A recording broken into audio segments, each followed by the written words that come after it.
Hello, everyone. Welcome to this week's episode. In this episode, I'm going to again interview the founder of Liquihash, Nick Campisi, and we're going to jump into the bigger questions of the Liquihash platform, such as the business strategies and seasons of profitability and so forth. So let's just dive in. Can you explain what excess energy means and how is it possible that an energy company can create energy but not necessarily earn money from it? Yeah, so you hear these words like excess energy, stranded energy, wasted energy, and I think to answer that question the best way, I'll give an example of a windmill. If the wind is not blowing, you're not making energy. When the wind's blowing and it's blowing a lot, you could be making more than what the grid or people close by could handle. And so in that case, you run into these cases of negative power prices in some places where you actually get paid to take the power. And so if instead of just throwing that into the grid at a negative price, there could be a solution where you fire up a Bitcoin mine and the windmill owner is able to monetize that energy. And the same could be true as, like, for example, like a hydro dam. For example, in parts of the world, you may have seasonality where you have a big flood season, monsoon season, and you have a lot more water going through that hydro dam than what's needed in the area. And Bitcoin mining has been an excellent use to take that excess power that has, low marketable value because there's no use there, and be able to put a monetary value on it. So this whole process is incredibly interesting.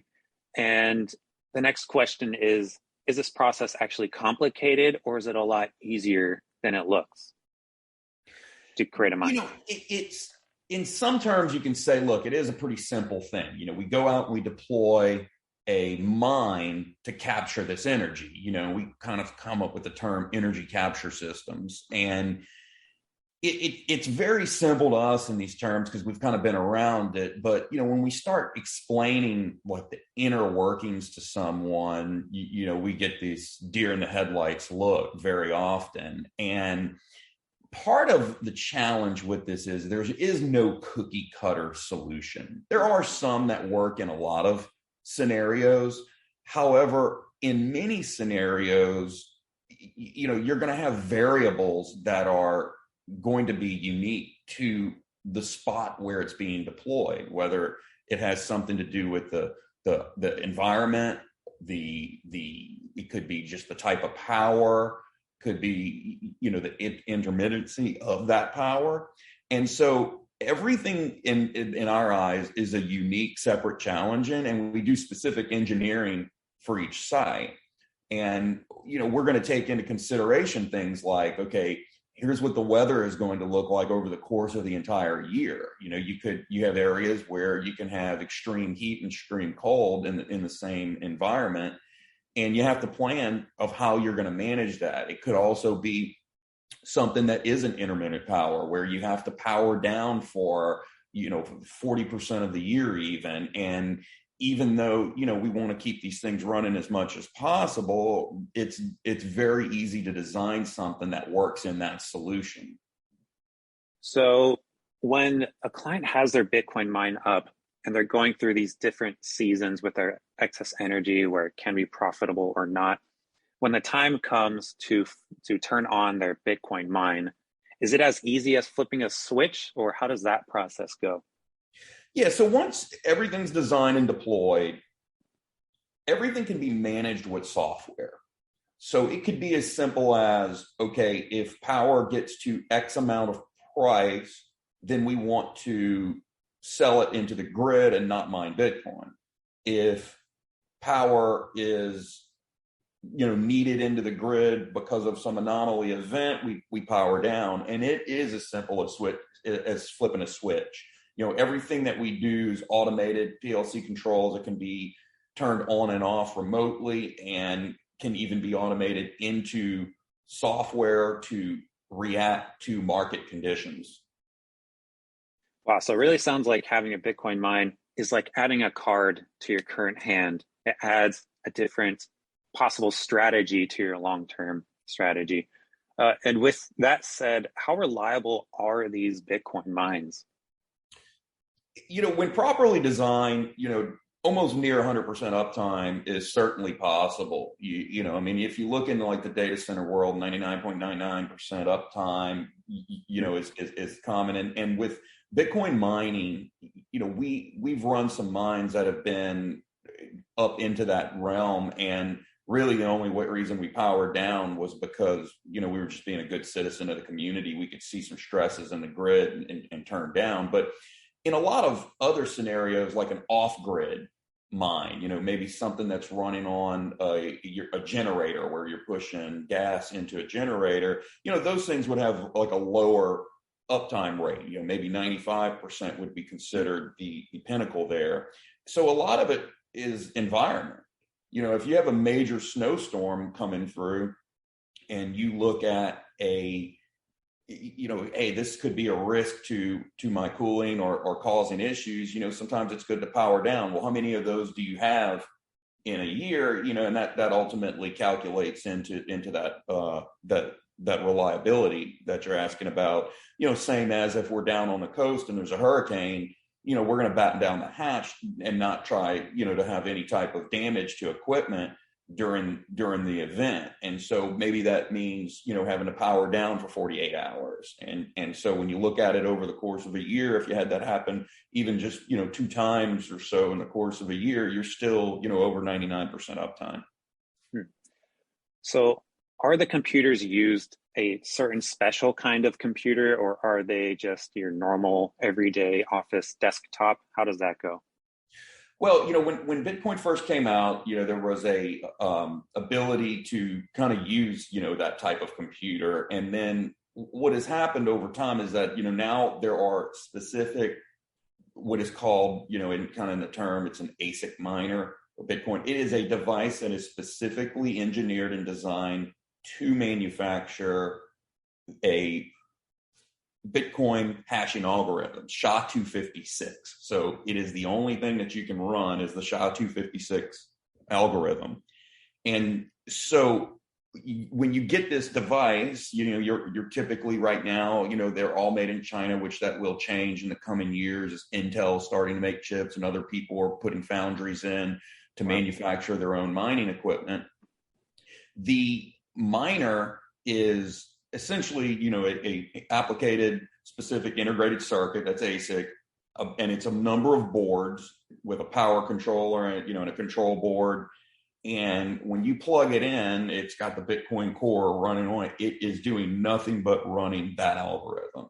And so we're deploying these specific devices, and which ones we deploy is kind of depends on, the environment, if uptime, capital constraints, cooling package, there's a number of, there's really 2 main manufacturers right now that we deal with. And depending on the factors that I mentioned would depend on what we deploy. Is it something that, is going to have a lower uptime? So possibly we use an older equipment, or if the power is really inexpensive and next to free, maybe we use something that is almost obsolete, but is so low cost that we can pay them back in like days, not years, like some of the later gen equipment. Gotcha. So when you have your mine up and going, why have you chosen specifically Bitcoin instead of some other like Ethereum and stuff like that? Yeah, so I get this question a lot, as people come and say, man, this would be more profitable than mining Bitcoin and all, but Bitcoin is really the only true decentralized cryptocurrency. It's kind of, what I tell everyone, there's Bitcoin and there's crypto, everything else. And Bitcoin is a proof of work algorithm, and if you think of proof of work, think of gold, it takes work to get it out of the ground. It takes energy, it takes effort. And then we recognize that as, hey, this is value, and we can trade that cross border and have this fungibility to say, hey, look, this is something that we agree is valuable. It's been like that for thousands of years.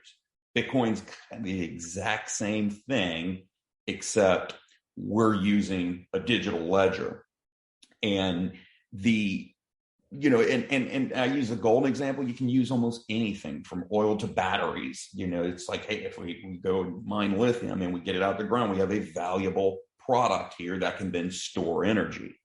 And so with proof of stake, there's a big security risk. It's basically who has the most of the network, can validate transactions and all. And so it's kind of, pretty much like the US dollar, the person who's got the money kind of can make the rules. There's a lot of security flaws. If you can go back and look at some of like the failed projects, and especially recently, these stable coins that have gone under, is, there's ways to break by manipulating the market with, money and attack. And in theory, that could be done with proof of work, but it's like, what for? Because you'd have to invest all of this infrastructure, in the many billions of dollars to try to attack the network. And then what would you do? You're just kind of wasting the money. It's like you would have nothing at the end of the day. And so I, am a proponent of proof of work. I think it's the most secure by far. And I think these proof of stake projects are all going to fail eventually, and how they operate. I do think that there are some, proof of stake concepts for things that are not critical, such as, money, if you will. I think that these things could be valuable, to keep track of something inside of your business, whether it's just your but this is very simple stuff, not something that we're using as our immutable store of value as a globe. So for the time being, it sounds like it's Bitcoin or nothing for mining, right? Yeah, for us, I mean, that's it. I mean, we're not interested in pursuing anything else because we see it as a dying breed over time. Gotcha. And so, just to be clear, Ethereum was kind of a proof of work, and it's trying to go over to proof of stake. So it's kind of in this hybrid state right now, which is kind of part of the reason why, we avoided it. There's, some issues, whereas, Bitcoin truly didn't have a pre-mine. There was a 50 coin block that Satoshi mined himself that's unspendable. And so the Ethereum, there was this big, pre-mine, so to speak, and the foundation controls a lot of it. And so there's some gray area there, but not to really get in the weeds. They are attempting to transition from that to proof of stake, which I would, consider as a downgrade. And, whether they do it or not, or what happens, I don't know. I'm just, like I've said, just due to the way that they've kind of continued to shift the goalposts, I've decided that it's not something I want to be invested in. Yeah, that's understandable. So for the future, markets work in cycles. Sometimes there's good times, sometimes there's recessions. When it comes to mining Bitcoin, is it a good idea to continue mining Bitcoin in the heart of a recession, or how would that go?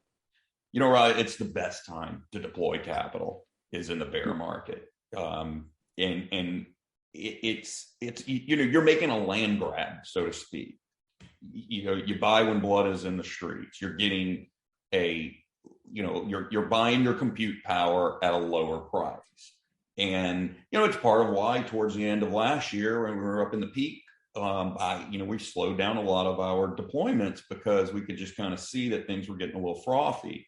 And the best opportunities that I've seen, were at the depths of last year, or not last year, a few years back. You go back maybe 3-4 years where, people were saying, hey, these things aren't really profitable. It's not that great. But, we have a bias to the long term and to the upside. And we've been through these cycles, and we see that, some of the biggest companies in this space, if you go back 4 years ago, they were just pushing out a lot of capital into infrastructure and into more hash rate, and then they just ride it up when the market goes into the full bull market rage, and everyone else wants to get in it and everyone thinks it's great. Is a time where you got to be a little bit more cautious and start to think about, okay, how do I continue to do that land grab in the slower time? And so, right now is just, I think, a great time to deploy capital into this space. Miner valuations have gone down. Yes, that it's also a product of the fact that the price of Bitcoin has gone down, but what we're starting to see is that people are trying to shore up their balance sheets. They're trying to make sure that they can weather a prolonged bear market, and so there's good deals. And so if you've got capital right now in the long term, I think you're going to be real happy about putting that to work. Gotcha. So thanks for answering all of my questions today, Nick. I think our viewers have learned some great information diving deeper into the world of Bitcoin mining. And I guess if I could summarize, I would say if you can dive into creating a Bitcoin mine, like, go for it. Liquihash is ready to go. It sounds like an incredible market to be in.